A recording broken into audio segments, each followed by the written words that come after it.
Bonjour chers élèves. Au cours de cette vidéo, je vais vous présenter le résumé de la gestion des ressources humaines. Le résumé que je vais vous présenter sera sous forme de schéma. Alors, pourquoi j'ai choisi pour vous un résumé schématisé? Eh bien, tout simplement parce qu'un schéma permet de capter votre attention. Il permet donc de faciliter la compréhension puisqu'il présente une vision d'ensemble de tous les axes de la leçon. Et enfin, et c'est le plus important, le schéma favorise la mémorisation du contenu. On peut donc dire que le schéma stimule notre canal visuel. Il permet de visualiser une synthèse facile à comprendre et à retenir. Le schéma est donc un outil efficace pour vous permettre de mémoriser vos cours. Le premier chapitre concerne la gestion des ressources humaines qu'on peut définir comme étant un ensemble de fonctions et de mesures ayant pour objectif d'optimiser, de mobiliser et de développer les ressources en personnel pour une plus grande efficacité d'une organisation. Au cours de ce chapitre, nous avons vu deux axes fondamentaux. Le premier concerne les enjeux de la GRH, c'est-à-dire les changements ayant favorisé la création d'une fonction ressources humaines à part entière dans l'entreprise. Ces changements sont technologiques, économiques et enfin sociologiques. Ces changements ont poussé l'entreprise à reconsidérer la place et le rôle de l'homme dans le travail. Le deuxième axe concerne les domaines de la GRH, ou bien on parle des politiques de la GRH. Il s'agit de la gestion du personnel qui intègre à la fois le recrutement et la gestion de carrière. Le deuxième axe est relatif aux relations sociales. Le troisième, la formation, puis la communication interne, la rémunération et enfin la motivation. Tous ces domaines seront détaillés par la suite au cours des chapitres suivants. Le deuxième chapitre concerne les relations humaines dans le travail. Au cours de ce chapitre, nous avons vu les facteurs traditionnels de motivation, c'est-à-dire les facteurs qui poussent les salariés à travailler. Il peut s'agir des facteurs personnels, c'est le fait d'être motivé par soi-même, ou bien des facteurs professionnels, c'est être motivé par la profession ou bien la tâche à accomplir. Et finalement, les facteurs relationnels, c'est le fait d'être motivé par les autres. Le deuxième axe concerne les styles de commandement, c'est-à-dire la manière par laquelle un supérieur hiérarchique dirige ses subordonnés. Nous avons distingué entre 4 styles de commandement. Le style autoritaire, le style paternaliste, le style démocratique ou bien consultatif et finalement le style participatif. Le troisième axe concerne la communication interne ou bien le processus de transmission d'informations au sein de l'entreprise. Cet axe englobe le rôle informatif et social de la communication interne, les moyens par lesquels l'entreprise communique en interne et finalement les instances de représentation du personnel, à savoir le délégué du personnel, le comité d'entreprise et la section syndicale. Le dernier axe concerne les conflits sociaux et les négociations, c'est-à-dire les problèmes qui peuvent survenir entre les salariés ou bien entre l'entreprise et ses salariés. Ces conflits peuvent être soit des conflits individuels ou bien des conflits collectifs. Pour une meilleure prise de décision en matière de ressources humaines, L'entreprise doit adopter une gestion prévisionnelle des emplois et des compétences. C'est une gestion anticipative qui permet d'analyser l'évolution des ressources humaines sur la base de leur état actuel et d'une estimation des départs des salariés pour enfin déterminer ou bien faire une prévision des ressources humaines futures de l'entreprise. En parallèle, l'entreprise doit analyser l'évolution de son environnement et de fixer ses orientations stratégiques. Et ce, pour pouvoir établir une prévision des besoins futurs en termes de ressources humaines. La comparaison entre les ressources et les besoins futurs permet à l'entreprise de constater un écart éventuel. Cet écart peut être soit un sureffectif si les ressources sont supérieures aux besoins, ou bien un sous-effectif si les ressources sont inférieures aux besoins. Pour corriger cet écart, l'entreprise doit adopter soit des ajustements quantitatifs qui consistent à recruter de nouveaux salariés en cas de besoin pour augmenter le nombre de salariés, ou bien à réduire l'effectif soit par licenciement ou par retraite anticipée. La deuxième catégorie d'ajustement est l'ajustement qualitatif qui consiste à former les ressources humaines pour les préparer à de nouveaux postes de travail ou bien procéder à une mobilité interne, c'est-à-dire le déplacement d'un poste à un autre dans le cadre d'une gestion de carrière. Donc, on peut dire que la gestion prévisionnelle des emplois et des compétences permet à l'entreprise de prendre les décisions dans tous les domaines de la gestion des ressources humaines. Sur la base de la gestion prévisionnelle des emplois et des compétences, l'entreprise peut décider le recrutement de salariés. Le recrutement est un processus qui consiste à choisir entre divers candidats celui qui peut occuper un poste qu'on a jugé utile de créer, de maintenir ou de transformer. Ce processus se compose de 4 grandes étapes.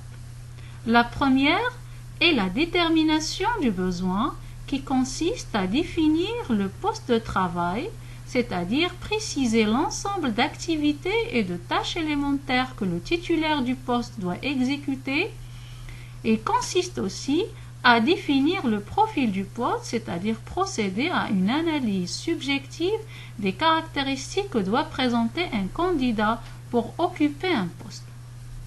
Une fois le besoin est bien déterminé, l'entreprise procède à la prospection, c'est-à-dire à la recherche de candidats. Cette prospection peut s'effectuer à l'intérieur de l'entreprise et on parle ainsi du recrutement interne ou bien du mode de recrutement interne, comme il peut effectuer cette prospection à l'extérieur de l'entreprise et on parle dans ce cas du mode de recrutement externe. La troisième étape consiste à la sélection, c'est-à-dire au choix des candidats. Cette sélection commence tout d'abord par une présélection, c'est-à-dire une phase administrative d'exploitation des documents qui permet d'opérer un premier choix sur la base du CV et d'une lettre de motivation. Par la suite, l'entreprise procède à la sélection proprement dite par les moyens suivants, par exemple les tests psychotechniques, les essais professionnels, les attestations de travail et finalement l'entretien d'embauche. La dernière étape consiste à l'intégration de la nouvelle recrue, c'est-à-dire une phase qui consiste à insérer la nouvelle recrue dans l'entreprise. Cette intégration peut s'effectuer par plusieurs moyens, par une formation, par l'octroi d'un livret d'accueil, par le parrainage, une visite d'entreprise ou autre. Cette étape est très importante car il permet d'adapter la nouvelle recrue à son poste de travail, éviter son rejet et surtout de la rendre opérationnelle dès ses premiers jours à l'entreprise. Le 4e chapitre concerne la formation des salariés. La formation est un investissement immatériel dont l'objectif est d'accroître la compétence des salariés et de renforcer leur degré d'adaptation à leur poste ou à leur environnement. Au cours de ce chapitre, nous avons pu identifier les objectifs de la formation aussi bien pour le salarié que pour l'entreprise. Nous avons vu en deuxième point les modalités de la formation en distinguant entre la formation initiale, qui est une formation acquise par une personne avant son entrée dans le monde du travail, et la formation continue, qui est une formation suivie au cours de l'activité professionnelle d'une personne, qu'il soit ou non matérialisée par un diplôme. Cette formation continue peut être réalisée en interne, c'est-à-dire que les actions de formation sont réalisées par l'entreprise elle-même grâce à ses propres formateurs. Comme il peut être réalisé en externe, c'est-à-dire que la formation est assurée par un établissement spécialisé, que ce soit un établissement public ou privé. Le 3e axe est relatif au plan de la formation qu'on peut définir comme étant l'ensemble des actions de formation proposées aux salariés sur une ou plusieurs années. Le plan de formation comporte 4 étapes, à savoir la détermination des besoins en formation, l'élaboration du plan, la réalisation du plan de formation et finalement l'évaluation et le suivi de la formation. Le plan de formation doit préciser les éléments suivants. Il doit préciser les personnes concernées par les actions de formation, la durée de la formation, le contenu, la date de réalisation de chaque formation et finalement le budget ou bien le coût de la formation. Le dernier point traité concerne la formation ou bien la relation entre la formation et la mobilité interne. La mobilité interne peut être définie comme le changement du salarié d'un poste à un autre au sein de la même entreprise. Cette mobilité peut être soit horizontale, c'est-à-dire que le salarié va changer d'un poste à un autre tout en gardant le même niveau hiérarchique, ou bien une mobilité verticale, c'est-à-dire que le salarié va se déplacer vers un poste d'un niveau hiérarchique supérieur. La mobilité interne est favorisée ou bien facilitée par la formation, c'est-à-dire que la formation permet d'améliorer les compétences et de renforcer le savoir et le savoir-faire et être du salarié pour lui permettre d'accéder facilement à de nouveaux postes de travail. Donc, on peut dire que la formation est une étape très importante pour faciliter la mobilité interne des salariés. Le 5e chapitre est relatif à la gestion de carrière qu'on peut définir comme un processus qui consiste à développer chez le salarié les compétences dont l'entreprise a besoin afin qu'il puisse évoluer à travers différents postes et niveaux hiérarchiques. Pour réussir la gestion de carrière, l'entreprise doit pratiquer des évaluations. Cette évaluation peut être effectuée soit par un entretien annuel d'évaluation ou bien un bilan de compétences. Ces 2 techniques d'évaluation présentent un double intérêt. L'intérêt pour l'entreprise est de connaître les forces et les faiblesses des salariés, de mieux décider les actions de promotion, de formation ou de licenciement et de motiver ainsi les salariés.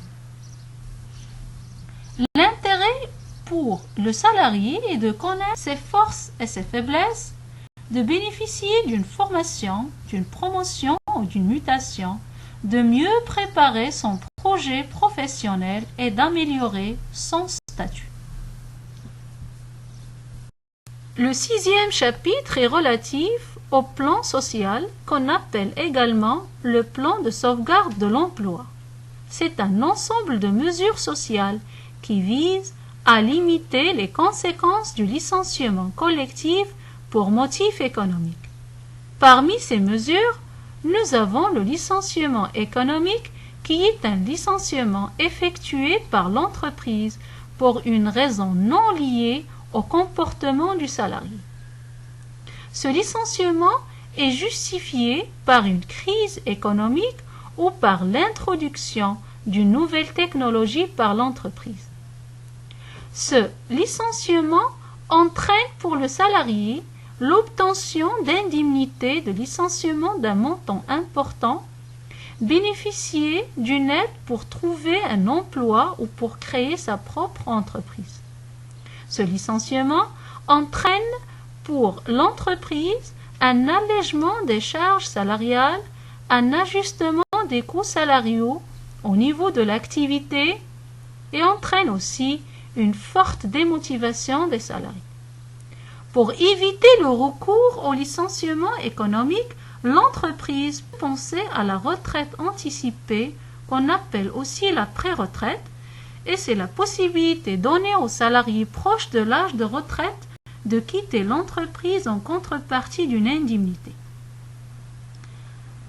Les conséquences de cette retraite anticipée pour les salariés est l'obtention d'une indemnité importante, de bénéficier d'un repos tout en conservant les avantages financiers. Concernant l'entreprise, la retraite anticipée permet d'alléger les charges salariales, d'ajuster les coûts salariaux au niveau de l'activité, permet aussi de renouveler rapidement les effectifs, de rajeunir sa pyramide des âges, mais il va malheureusement être privé de salariés expérimentés. Le dernier chapitre de la gestion des ressources humaines est la rémunération, qui est la contrepartie du travail effectué par le salarié. Au cours de ce chapitre, nous avons pu voir les objectifs de la rémunération aussi bien pour l'entreprise que pour le salarié. Nous avons étudié également les contraintes de la rémunération, à savoir les contraintes juridiques, les contraintes économiques et les contraintes sociales. Au cours de ce chapitre, nous avons pu identifier les formes de la rémunération. Ainsi, l'entreprise peut donner aux salariés soit un salaire au temps qui est un salaire fixe, ou bien un salaire au rendement qui est un salaire variable calculé sur la base de la quantité produite, ou bien un salaire à prime qui est une rémunération qui se compose d'une partie fixe et d'une partie variable. Et c'est la forme de rémunération la plus motivante. Le quatrième axe traité concerne les formes de participation qui représentent un complément de salaire que l'entreprise peut donner à ses salariés. Parmi ces formes de participation, nous avons étudié l'intéressement qui est une participation à la performance, la participation au résultat de l'entreprise qui est une participation à l'enrichissement de l'entreprise, le plan d'épargne qui est un système d'épargne collectif et finalement le stock option ou bien l'actionnariat salarié qui est une participation au capital de l'entreprise. Au terme de cette vidéo, je tiens à vous rappeler que mon objectif n'est pas de vous réexpliquer les chapitres relatifs à la gestion des ressources humaines puisqu'ils sont déjà expliqués en détail. Mon objectif est de vous permettre de passer de cette situation à celle-ci, et ce, en vous permettant une révision efficace, structurée et organisée. Pour cela, je vous invite à télécharger le résumé en format PDF que j'ai mis à votre disposition jointe à cette vidéo. et de suivre l'explication détaillée contenue dans les vidéos relatives à chaque chapitre en cas de problème. Merci pour votre attention. Je vous souhaite une bonne révision et une bonne chance pour les examens.